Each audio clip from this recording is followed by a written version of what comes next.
Ben was faced with a challenge when trying to find suitable activities for his grandfather living with Alzheimer's. This began his mission to improve the well-being of individuals living with dementia and ultimately improve their quality of life.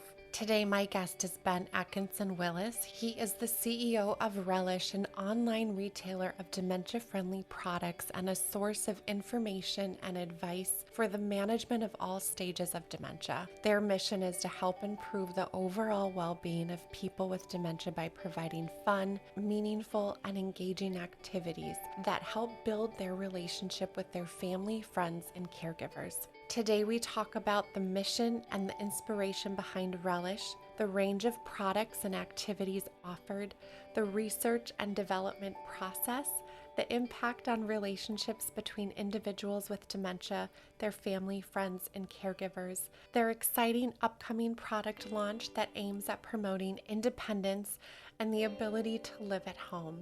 We explore the unique needs and challenges faced by people living with dementia and their caregivers, as well as the factors contributing to wellness, practical tips and advice, and the future goals of Relish in supporting the dementia community. Ultimately, the larger solution is to create a supportive and engaging environment that enriches the lives of those living with dementia and those that love them. Here is my interview with Ben. Hi, Ben. I am thrilled we're here, that we get to meet face to face. I've been following your work. We have somewhat of a connection or commonality with the relationship with our grandparents, and I know you have a personal story that led you to your mission. So I'm looking forward to hearing more about it and what you're up to. But first, welcome. Thank you.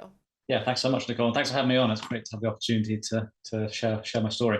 Yeah, absolutely. So tell us more about your grandfather and how you decided to bring this mission into the world and want to change the lives of other caregivers.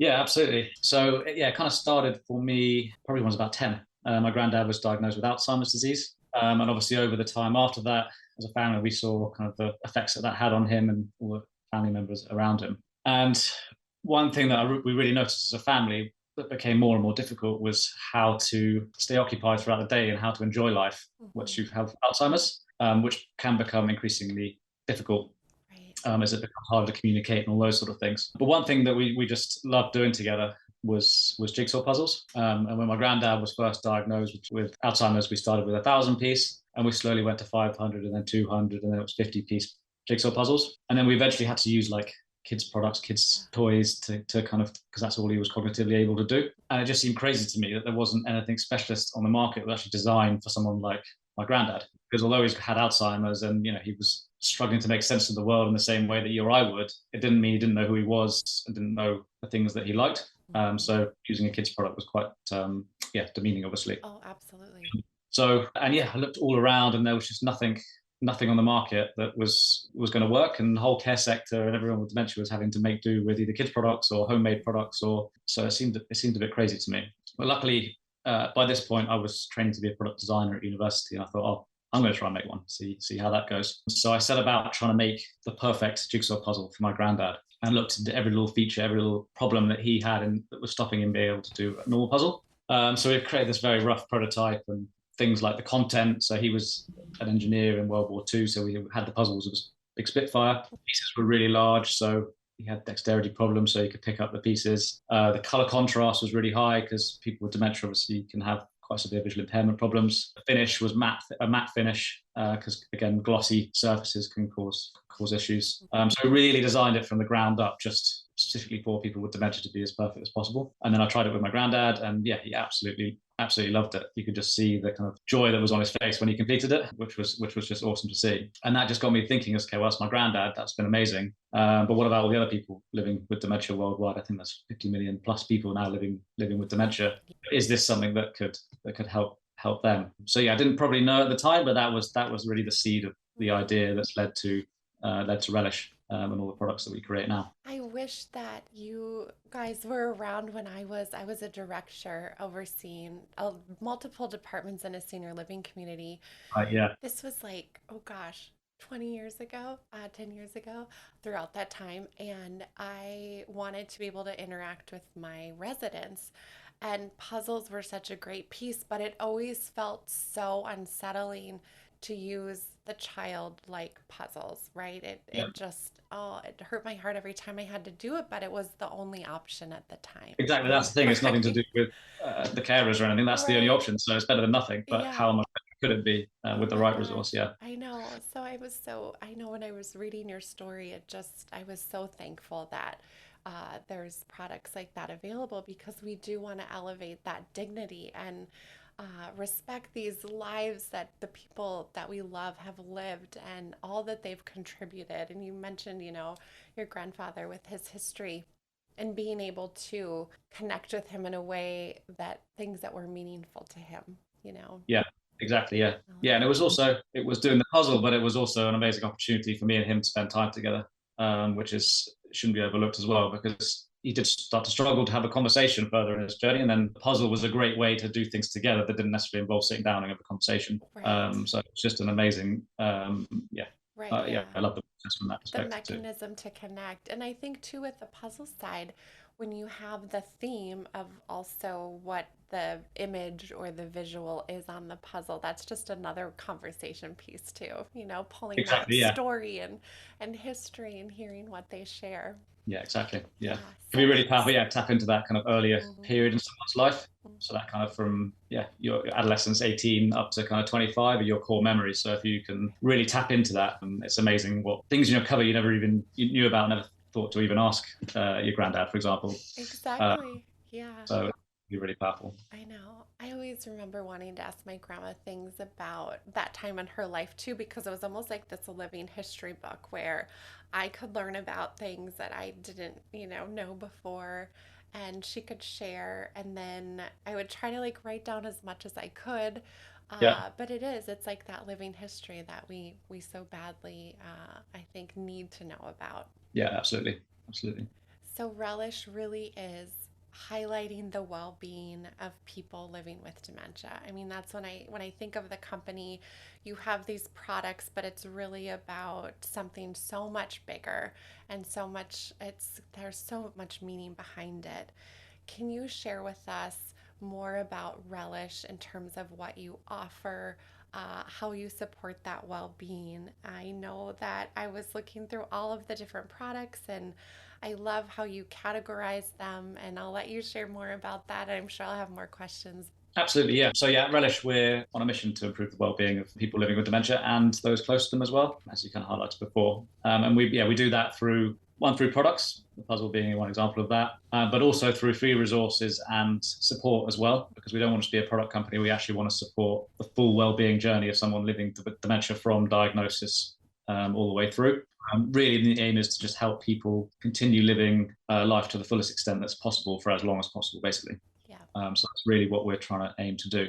And then, yeah, in terms of the product side of things, so we have a big range, ranging from things like simplified radios for earlier stages to help people enjoy the power of music. Jigsaw puzzles, obviously, I've mentioned, painting products, different tactile products, more later stage, games that you can play as a family together.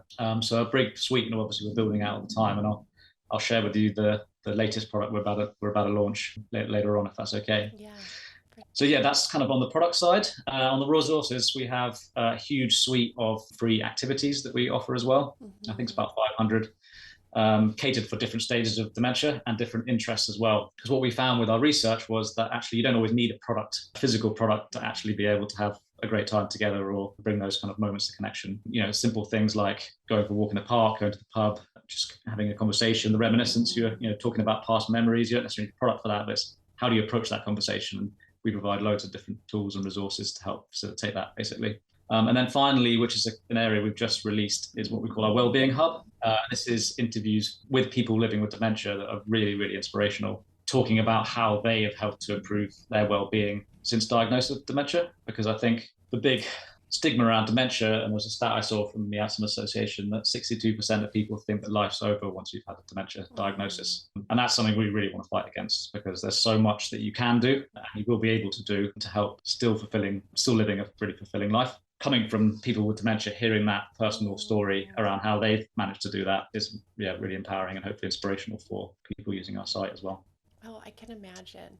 And when we hear from other people that are in the same situation as us, I think it's even more impactful because they've walked that road and they can give us that encouragement when we need it most, right? It's not like, oh, Yeah. you don't know what I'm talking about. It's like, yes, you do. Yeah, Yes, exactly. you do. Particularly, yeah, when it's from someone with dementia as well, because you're like, Hmm. they really know what it's like, and to hear it from their mouth too is really good. And we do have family members as well to hear that kind of that side of the story too. So yeah, it's really really inspirational part of the Yeah, website. it is. I hear from family caregivers that they always are wanting to ask other family caregivers, right? What works for you? How do you manage this? And it's the Yeah, perfect place to look for that guidance. And not only that, but I love that you offer those ideas and resources in terms of it might not necessarily need to be a product, but just having those other ideas of what can I do with my loved one to engage with them and to find that connection. yeah. So, in terms of those key factors that contribute to the overall well being, what do you identify those as being in terms of people living with dementia? Yeah, no, that's a really good question because it's kind of well-being is quite an abstract word. What is well-being? Mm-hmm. How do you quantify that? I think it's important to remember that people with dementia aren't necessarily they're not different from you or I. They're just Mm-hmm. struggling to make sense of the world in the same way that we are. So it's very much human needs that will apply to everybody. But what we've created is what we call our well-being wheel, which tries to just visualize what that might be. So what that looks like is what we call a series of 8 pillars of well-being Mm-hmm. that all work together to help support someone living with dementia. So that's, for example, staying active. So that kind of physical well-being, really, really important. Spending time together can be amazing in terms of that connection. Celebrating achievement, having that kind of sense of purpose in life is really, really important. Even after, especially after a dementia diagnosis. Staying independent, we hear that time and time again. Like people want to keep their independence for as long as possible and try and maintain that as best they can. Finding calm, so keeping relaxed, reducing stress, particularly in the later stages of dementia, becomes really, really, really important. We touched on it before, but the sense of embracing your identity and maintaining that. So just because you've got dementia doesn't mean you want to do kids puzzles. You still want to have that life Right. history, that life story that's recognized and valued. Obviously, bringing joy as well. That's a huge part. Like happiness, fun. Just because you've got dementia doesn't mean you can't have lots of fun and laughter. And then finally, this is kind of one people don't always think of, but keep learning as well. Just Mm. because you've got Alzheimer's, it's a common misconception you can't learn to do something new. That's completely wrong. We've got people who never done some of our products before and then absolutely love it. So you can definitely keep learning. That's a Mhm. really nice one, I think. It is. I was doing an interview this week with a neuropsychologist, and we were talking about dementia prevention. And in some of our conversation, he was referencing that. I think that sometimes we think there's maybe some signs or symptoms of that happening, and just the importance of our brains to continue to learn and to Yeah, continue to not just disengage and give up, but the importance of how that needs to be still a part of our lives.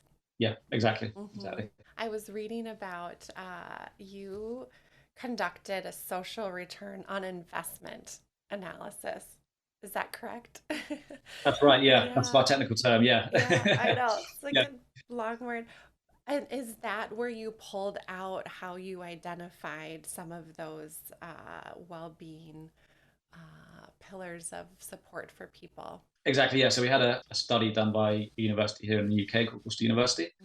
They looked at what's called measures of well-being and ill-being to try and evaluate what impact our products had in that real-world setting. See the kind of the return that people will get on purchasing some of our products. And yeah, it was really amazing to see that actually there was big increases in those well-being levers basically Yeah. in this study. So it really does have a huge impact.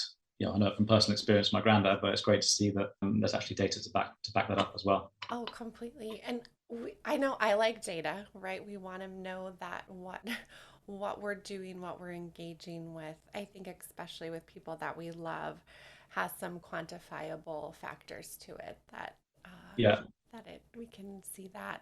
And who did you survey? Who was a part of that study? So that was people living in care homes in the UK, independent evaluation basically of before and after using the products. But yeah, that's kind of one piece of the impact measurement that we try and do. So we also each year do social impact survey all of our customers, which also looks at people living at home with dementia as well. Yeah, it's amazing to see. I think this year's one, we had 84% of people saw an improvement, at least one of those well-being pillars that I mentioned earlier. Yeah, So that's just awesome to see. And then the Yeah. other bit is obviously, and often this gives the best insight and the best kind Mm-hmm. of sense of the impact the product's having. It's just the reviews that we get. Mm-hmm. So if you go on our Trustpilot, like they're really emotional impact the products are having on the lives of their loved one, but also them as well. Because I think just that moment when you see someone's face light up because they're doing a product, or they can now do something they couldn't do before, it's just, yeah, really gratifying for the families to see that too. So Right.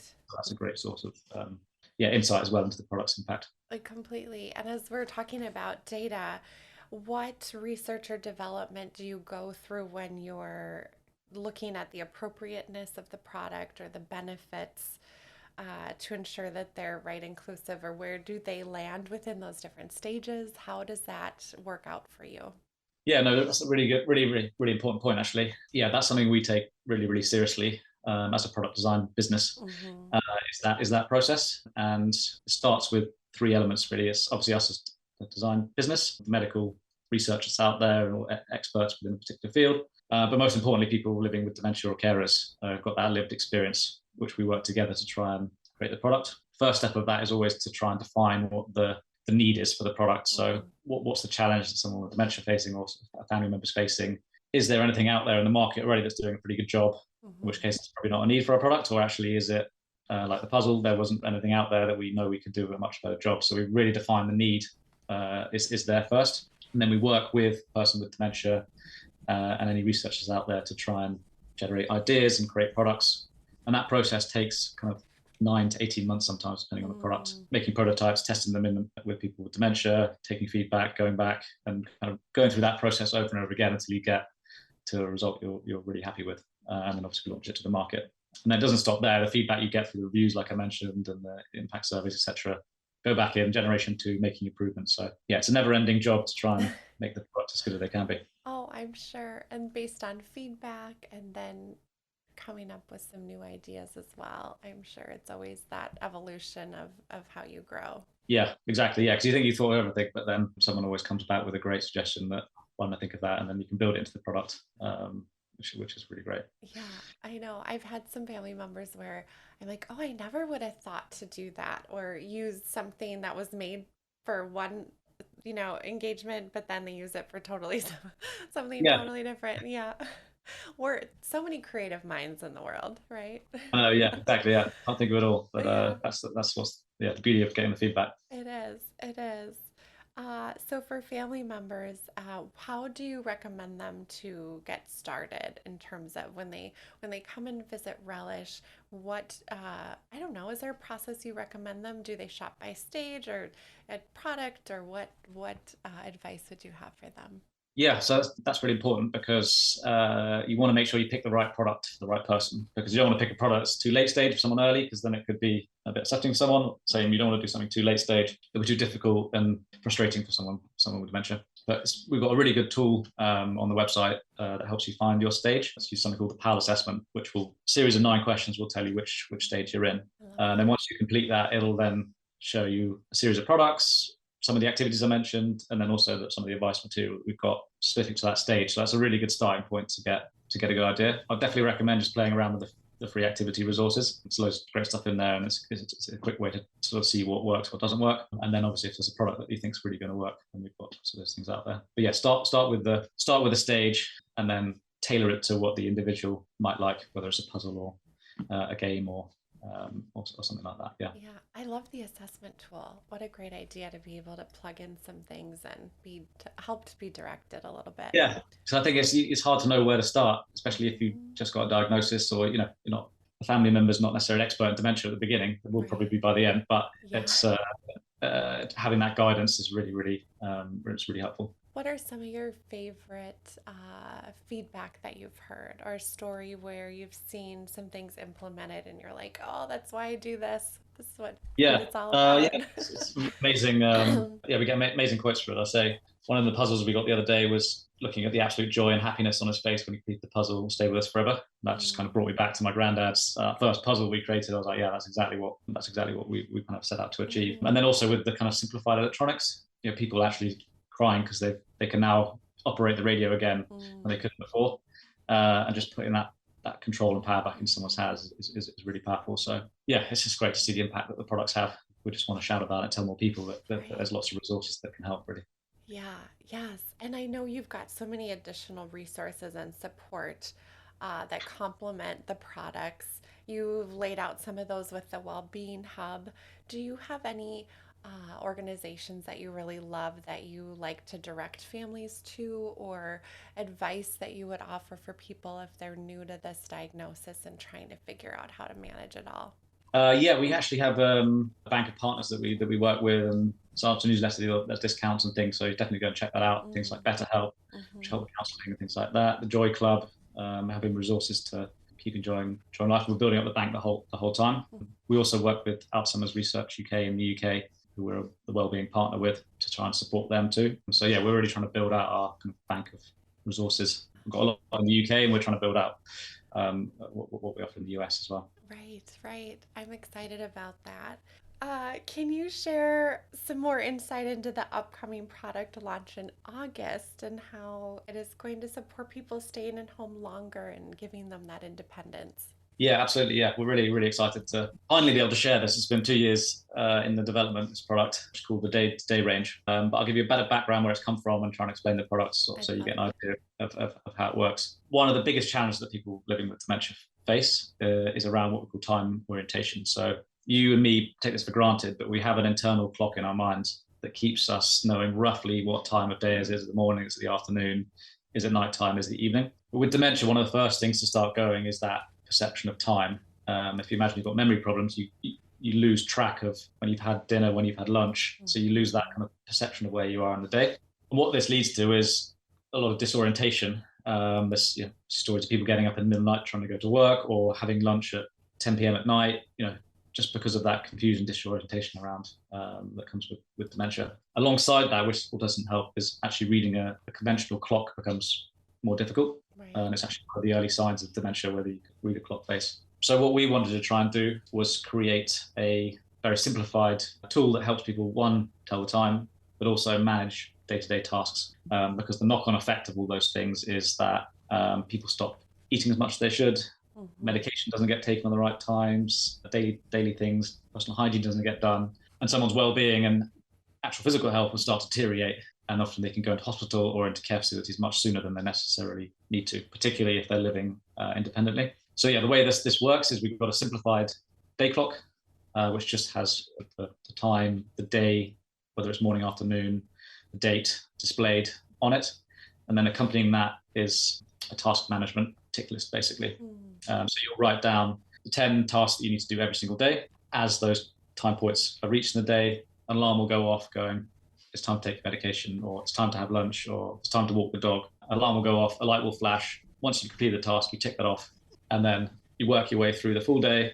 And then at 3 a.m., in the evening, it'll reset and start again. So 10 p.m. at night, the alarm goes off, time to go to bed. You can see everything you've done that day. Have I missed anything? And it really, really helps people manage their day.